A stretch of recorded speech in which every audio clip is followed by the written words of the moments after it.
Q&A. So I put out a couple question boxes on Instagram, and I'm going to answer the questions here. So first question, what is your nightly routine? So my nightly routine is on a training day, get home and either eat my post-workout meal or take a shower, depending on how hungry I am, how hard my workout was. Sometimes I need to eat right away. If I feel like I can wait a little bit, I'll usually try to get my shower done first, and then I will eat my post-workout meal and then unwind a little bit. Might post on social media, watch a show on Hulu, watch YouTube for a little bit, and then I will have my before bed meal and supplements, and then unwind a little bit more and then go to bed. It's pretty simple. Do what I have to do to set myself up for success for the next day. What stretches do I do, and do I do that before or after a workout? So right now I'm not really doing that much static stretching, so where you're holding a stretch. I'm doing some functional range conditioning mobility exercises before I go into a lift. Hip cars, shoulder cars. I do some isometric holds for hip and shoulder mobility. So I don't do much static stretching. I'm more focused on the mobility. What is a routine for staying active if you're not trying to lose or gain weight? I would say the ultimate bare minimum routine if you're not trying to lose or gain weight is strength training 2 days a week. I would do 2 full body workouts, pick 3 to 6 exercises in the 8 to 12 rep range. Focus on the big muscle groups or primary movement patterns. If you're movement pattern focused, squat, hinge, push, pull, lunge, maybe a weighted carry. If you're more muscle group focused, focus on the big muscle groups. So quads, hamstrings, glutes, chest, back, maybe some accessory work like arms, abs, calves. And again, picking 3 to 6 exercises per workout. Shoot for the 8 to 12 rep range. You want to be struggling in the last few reps, aim to get stronger over time. Then aim for at least 7,500 steps a day. So that's the bare minimum. Any lower than that, you would be considered sedentary. That is what I would say is the bare minimum. So 2 full body lifting sessions per week and 7,500 steps a day. And then if you wanted to add in some mobility, stretching, some cardio on top of that, great. So what brands do you use? Apparel, workout equipment, etc. Apparel, I would say the main brand is Lululemon. It's just good quality. I have leggings that I've had for like 5 years and I still wear them. And if I want like something a little bit cheaper, I might go with Young LA is like an influencer brand that I like. Those are really the only 2 workout apparel brands that I wear. Workout equipment, it really just depends on what you're looking for. So like Versa grips, the things that I wear for grip, it's a Versa grip brand.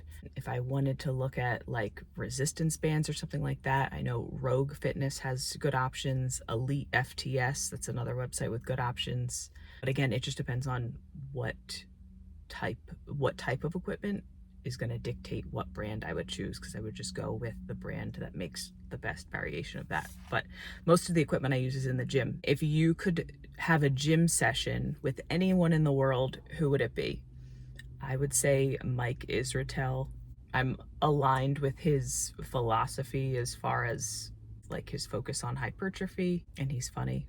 I like to watch his videos where he's training other people, so I think it would be fun to train with him. What are the key components of a perfect breakfast? So I would say in the most fundamental sense, you want protein, fat, and fiber. And then depending on when you train, some carbs. So if you train in the morning, you would want some carbs in your breakfast. If you don't train till midday or later on, you don't need carbs in your breakfast. But perfect breakfast, the fundamentals: protein, fat, fiber, maybe a meat, eggs, low-fat dairy. Fat, if your protein source has some fat like eggs, there's your fat source, unless you want to add in some avocado oil, nuts, something like that. And then fiber, some sort of fibrous vegetable, And then if you're having carbs for breakfast, you get your fiber from like fruit or oatmeal, something like that. Clif bars or RX bars, they're not good sources of protein just because you're getting the calorie to protein ratio isn't good. If you want a protein bar, I would look for one that has at least 10 grams of protein per 100 calories. So if you find a good bar, like a no-cal bar, that's a pretty decent option. You can get one for 200 calories. It's going to have 20 grams of protein. So if you want a protein bar, 10 grams per 100 calories. If you want to eat Clif and RX bars, fine, but they're more just like a healthy cookie, like it's not a protein bar. And the last question is, what are common fitness lies that you're having to like re-educate your clients on? So I wouldn't say that there's any lies necessarily, but usually when someone first starts working with me, they're focused on the wrong numbers. So let's say they're focused on like looking at their scale weight like one day in isolation, like one day versus the next, or they're paying attention to calories burnt during exercise. The calories burnt during exercise are going to be dramatically overestimated, and they're not really telling you what you want to know in terms of body composition changes. You want to be paying more attention to your strength built in the gym rather than calories burnt.